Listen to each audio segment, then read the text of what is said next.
Hey everyone, welcome to No More Bad Tech Talk, powered by Solve Logistics Tech, the only podcast in supply chain on a mission to rid the world of bad tech. I'm your host, Doug Villamil, and today's episode is all about evaluating potential technology vendors, deciding whether to buy off-the-shelf solutions or build custom technology, maximizing adoption of technology within your organization, and the critical nature of integrations and ensuring that your entire tech stack is working together and working for you, not slowing you down. Our guest today is Robyn Hyra. She is the Director of Industry Logistics at Cleo, and her experience includes a decade as a VP of Sales at one of the largest TMS providers, as well as a 6-year stint as a VP of Technology at a medium-sized freight brokerage in Dallas, where she evaluated, implemented, and helped train her team on new technology with the brokerage. Hey, Robyn, welcome to the show. Thank you for having me, Doug. I'm super excited because I know we are both in Texas, but we come way of the Northeast. So we are now Yankees conquering the Great West. So it's always like everyone from around here. Yes, no. Definitely always get remarks about, oh my gosh, you're from New York, like you're probably rude. I'm like, no, I'm nice. Do you miss being in Jersey, or have you acclimated to Dallas and the Texas climate? Sure. We've been in Dallas for a little bit over 5 years now. The things that I miss are the food, the hustle, and the trees, the leaves, especially this time of year in the fall. There's no pumpkin picking around here, and I'm all about pumpkin picking, apple picking, etc. So that's really what I miss, and of course, friends and family. But if you want to expand your career and have that growth, Texas is the place to be. Yeah, no, it's definitely true. Our economy is booming. All the construction doesn't help, but it's always exciting because we know that more is coming. And I don't mean Californians. I'm just kidding. Exactly. Well, my husband's in construction, so construction, logistics, Texas couldn't be a better move. Yeah, that's perfect. My girlfriend works in oil and gas, so I think we're kind of on that same like Texas paradigm. For sure. Now, speaking of food, so being in New York is kind of like the mecca of like diverse food. Did you spend a lot of time going there? And like, if you did, do you have a favorite pizza spot? Like, was that something that you really liked? All right, pizza and bagels are always the top two questions, depends. So it is not often, as long as you don't go to a chain, it is not often there isn't a corner in New York, New Jersey that you go to that doesn't have an Italian restaurant that has awesome pizza. So that's hard to say. There was a place where I grew up in Randolph. It was called Pizza Palace. So a shout out to Vito and Enzo. That still is, home for me to have that pizza. I don't get out that way, very often, but that was the best. When we moved to Pennsylvania, the pizza wasn't as good. The best pizza was a guy that came from New York. So yeah, here in Texas, sadly, there's not really anything great. There is one by the airport, though. If anybody's in Euless, shout out to Saviano's Italian. Nice. Okay, I'll have to write a note of that because we are going to the BCS next month. That is in Fort Worth. Great. So see you there. Yeah, that's exciting. Hey, we can probably grab a slice. Yes. Maybe we're one of the sponsors for the golf tournament. Maybe at the table instead of beer, we can have pizza. Good Perfect. pizza. Perfect. That's super exciting. Yeah, my favorite place was always Artichoke Pizza. I know it's more mainstream, but I knew them before they got like popular, and their pies are just great. Yeah, I'm a purist. Yeah. So enough about pizza. I know we're here to talk about No More Bad Tech. So as you no more bad pizza, no more bad tech. Right, exactly. That's those parallels are perfect. And as you've had a lot of experience dating back to 2007, you were working for Descartes, specifically for their Aljex TMS platform. You've definitely beaten me on the experience there. So, I'd love to kind of dig a little bit deeper on your journey throughout the industry and staying within it for the last X amount of years, and what the tech evolution has been, because it has been pretty prominent the last couple of years, and then also you as a internal tech resource being able to adopt technology and train your staff and make sure that you're picking the right tools so that you're not running into bad tech. So if you want to, maybe just kind of get started into like, how'd you get into working for Aljex? It's a different, it's a different, niche, I guess, coming from Jersey. So. Sure. Yeah, I mean, I could talk about this topic for a half hour at least alone. I had zero logistics experience, and I joke with people: once you're in logistics, you'll never get out. But I say that in a very nice way. It is really a very challenging industry. As you know from being on the consultant side, there's always going to be some sort of a new nuance, new technology, new processes, new laws, and the emerging tech that I saw in my 10 years with Aljex was really incredible, and it really blew up in the 6 years that I was here in Dallas at a brokerage. So how did I get started? I applied. Back then, I could use Monster. I was looking to make a change. My commute was long. I had 2 young children. Didn't want to go into Newark every day, and I didn't live near there. So I just looked for a new opportunity. I had a long history in sales and customer service, and they were looking for someone in sales. Back then, there were less than 10 employees at Aljex. So I got hired and started asking a ton of questions. The founder, Tom Hine, would always close a phone call saying, "Robyn, any questions?" That's how you learn, is by asking a lot of questions. And I have a genuine interest in learning how things work just across the board. So just ask a lot of people in the industry, how does it work? I know from our getting to know each other a little bit, you sort of did the same thing where you interviewed people to understand, what are your challenges? And then you want to try to solve those challenges. And that's really our job.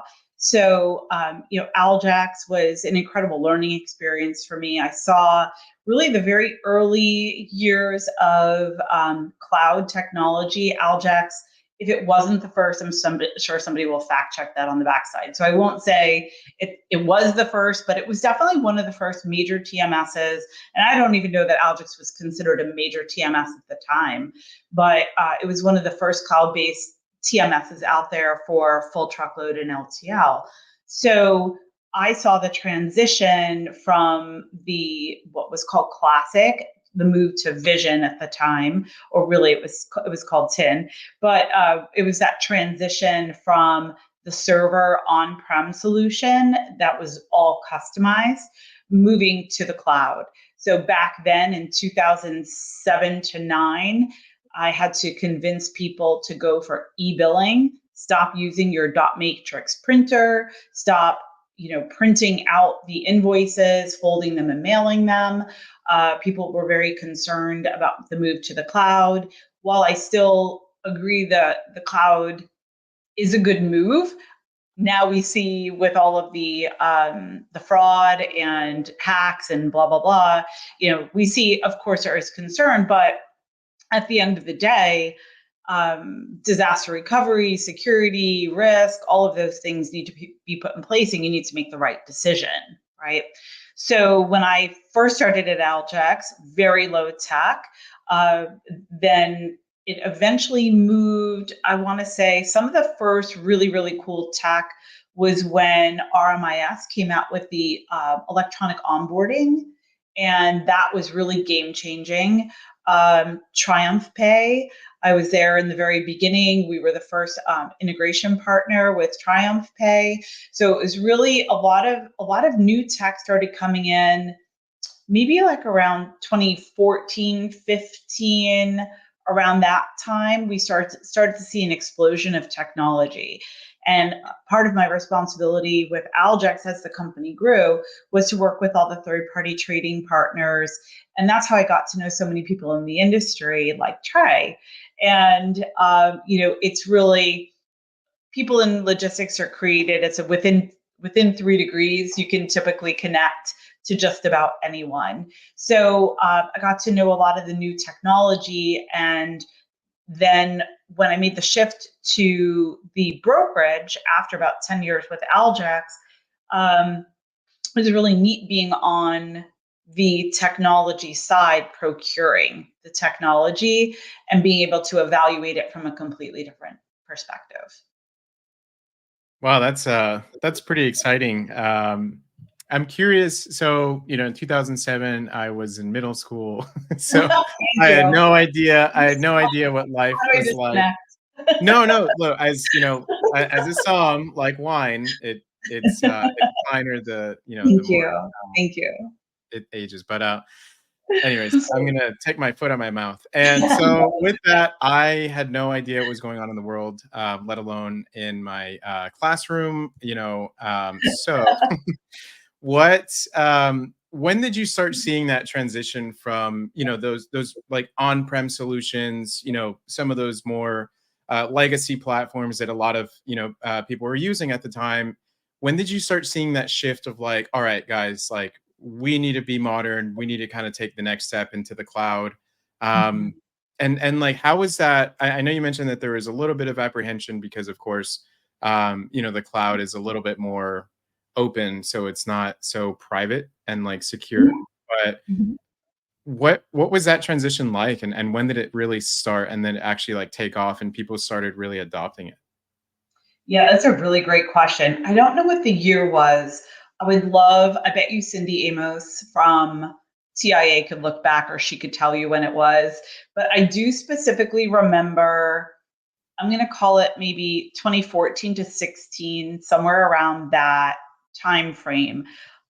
We had been talking about the move to the cloud forever because Aljex had really shifted to a subscription model when I already started in 2007, right? So we were there.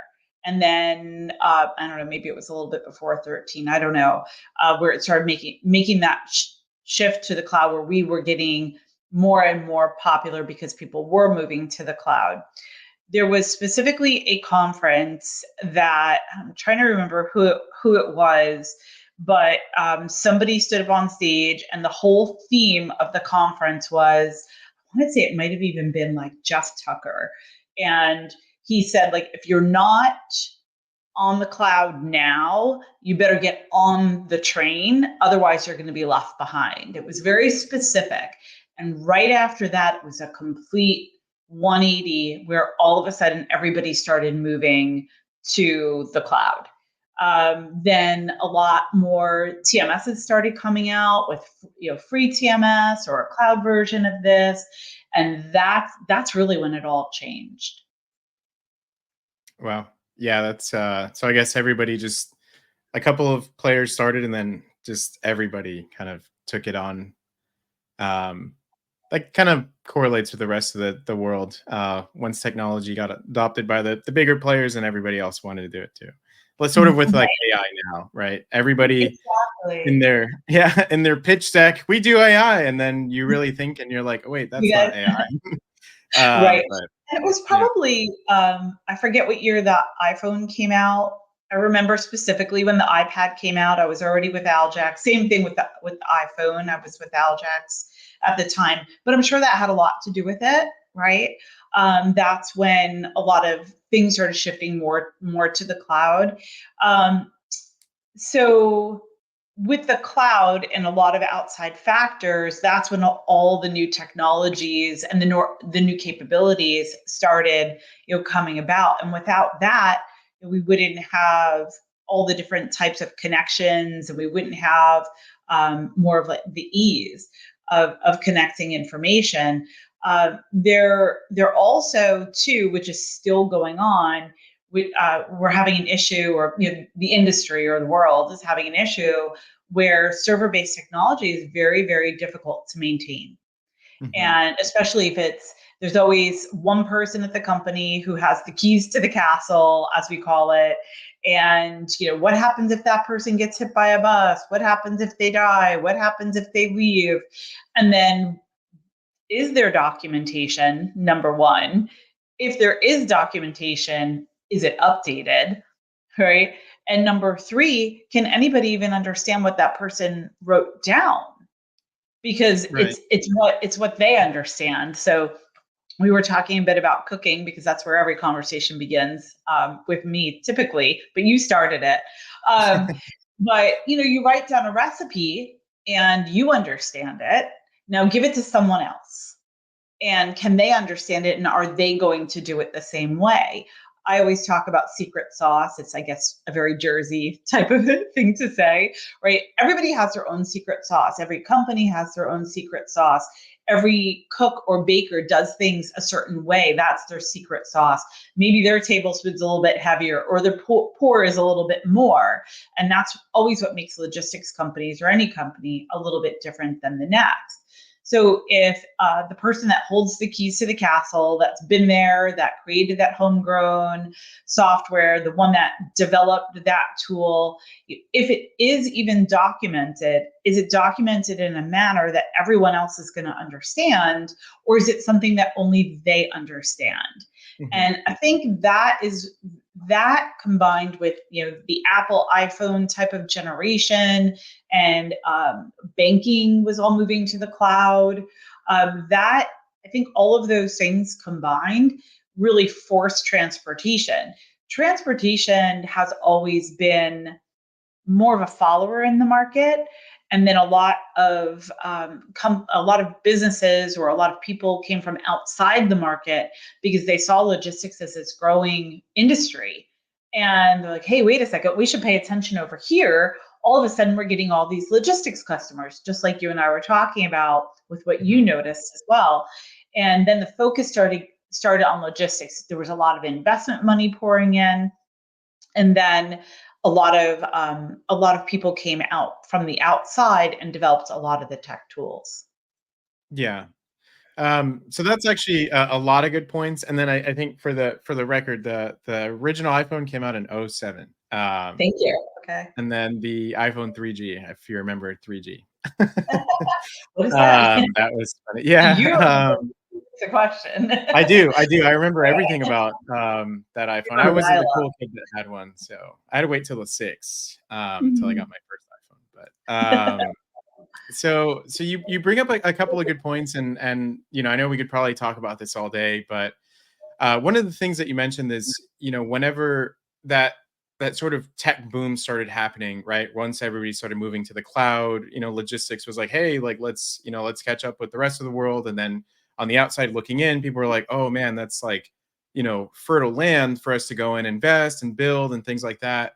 One thing that we've heard a lot over the couple of years that we've been really working in logistics is that some of the logistics tech was built by people that don't understand logistics, and and it causes problems. And so I guess, like, to piggyback on your point of that, like, do you think that on the both on the vendor level and then like the procurement level, when you're procuring tech, like, is it something that you pay attention to, that you should really look at, like, hey, like, how does this fit not only my business but the industry that I work in, based on the way that it works, like, I guess the user experience or the UX is what, it's more of a technical term, but Mhm, mhm. Yeah, it's a great question. Um, I think if you live inside your own bubble and you only receive influence from within that bubble or ecosystem, then you'll never know what's on the outside. I think it's important to have a blend of both. There's a lot of tech in this industry that the CEOs or the founders have come from outside of industry, and they've done extremely well. So I really just think it depends on the tech. Evaluating the tech, I do think something like a TMS, someone has to have some idea of the life cycle of a shipment and so forth. So I think I think it depends. You have to look at everything and you have to see how it applies to your business. Mhm. Yeah, that makes sense. And um maybe tough question, but having come from being the VP of sales at one of the largest TMS platforms in the world to being a VP of technology to procure that, Mhm. how like how was that, like, what'd you learn in the tech seat compared to the sales seat, and knowing the ins and outs of how a SaaS company works? Like, did you have any sort of, views against, like, hey, like, I know how the game is, right? The sales game. Like, now I need to procure responsibly, but how do you get through all that sales fluff, right? Like, I know it's exhausting. I've talked to some execs that are like, I've taken like 30 demos this week and I'm over it. So, yeah. Yes. So that was probably one of my most favorite parts of being a VP of technology was evaluating outside tech. What I learned, and I'm not going to say who was who and what was what, my feelings of them. What I learned is a lot of software companies don't know how to sell their product. They don't know how to demo their product. They need to learn more about understanding the challenges of their customer before they try selling the customer something without having any understanding of their business or their challenges or their tech stack. That's the first handful of points. As far as being raised as a salesperson, coming up as a salesperson, even before I was in technology or technology and logistics, I was started as a salesperson, sales customer service. And I promised every vendor that I spoke with that I wouldn't ghost them because I know how it felt being on the other side, right? So build a great relationship with your salesperson. They're going to be your advocate if you allow them to. Learn how to navigate through the network there. And that would go with really any company that you're procuring from. However, I was always procuring technology. As far as TMS goes, we continued to use Aljex. So I have a 16, almost 17-year history of Aljex. So I really knew the secret sauce, if we're going to talk about it that way, right? Things changed with Descartes taking over, and I left shortly after the Descartes acquisition. So, things do change. But it was very helpful to understand how to navigate sales to get to the right person or to understand, and then also to ask the right questions to understand if one of my if an executive or even someone in operations out on the floor would say, like, I wonder why can't they just make this change regardless of the technology? Why can't they just make this change? Well, they don't understand, is it affecting every single user? Is this going to be a change, just to your point, to the UX? Do they have the ability to do those things? How is the software built? How many, it becomes like a domino effect. So if you change this one thing, you just want to add the reference field, right? I need an Mhm. extra reference field. Seems so easy, right? You already have 15, just add 16. Well, does that change reports? Do you want it on a different report? Is that mapped already to go via EDI or API? Does that affect the accounting side of the software? So there's just so many other things. It's like a downward spiral. And I was able to explain that to other people at the logistics company, and then you get oh, okay, now I get Yeah. it, right? So if you just want that field on the screen, sure, we could do it. We could have it out, in a couple of weeks. But if you want it to affect all these other things, that's going to be a while and it's going to cost some money. So it was extremely helpful to do that kind of translation. And also on the flip side too, for me to understand when I was giving a technology company a request to add, change, or modify something, I understood the impact when they explained it to me, or I knew how to ask the question. Mhm. Yeah, that's a good point. So, kind of going back to your earlier point of being so inquisitive when you started, and I think that's great. I mean, some of the best tech procurers and just procurers in general that I've come across, whether it's, I'm helping them with a problem, or within our organization as our leaders procure, is asking the right question and understanding the why. if you ask, well, why is this happening? And like, why do I need it? And like, why, just like the stream of whys, right? So understanding the why, I think, has been one of the things that has been very key, and the way that we work with our customers, and even some of the companies that we speak with for the first time, is just saying, hey guys, look, before we touch any technology, nobody cares about that, right? Like, I could feature dump you all day, but it doesn't matter if it doesn't fit the why.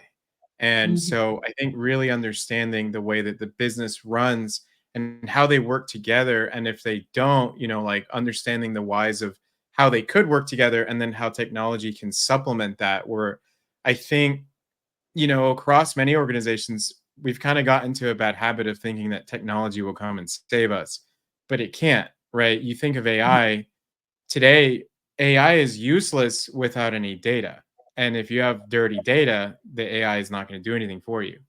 Mhm. And so that's a pretty good point. That's actually really interesting that you brought that up. I mean, having experience on both sides, and saying that you have to be able to understand what's going on in the business and the impact before you make any sort of change, because then that's where we say that's how bad tech happens, right? Bad tech happens when it starts blocking you from being able to do your job because you made a Mhm. decision on something that sounded good in theory, but in the foundation, it actually messed things up. So Yeah, um absolutely.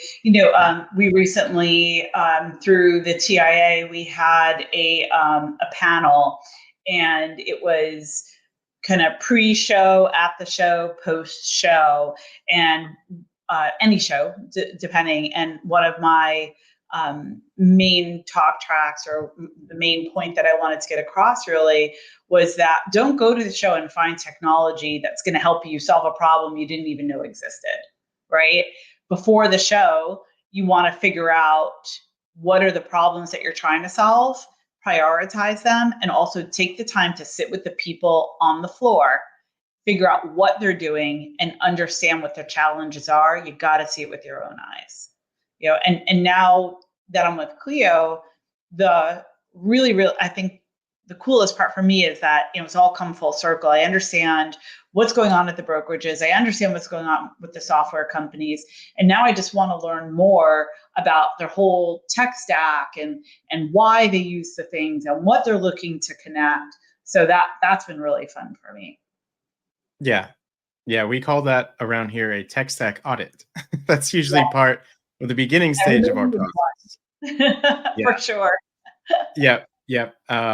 Yeah, that's super cool. So I know we're gonna wrap up here in a bit. We could talk all day, but I wanted to ask you one question, and totally unbiased. But what is your take on build versus buy? And have you had to build?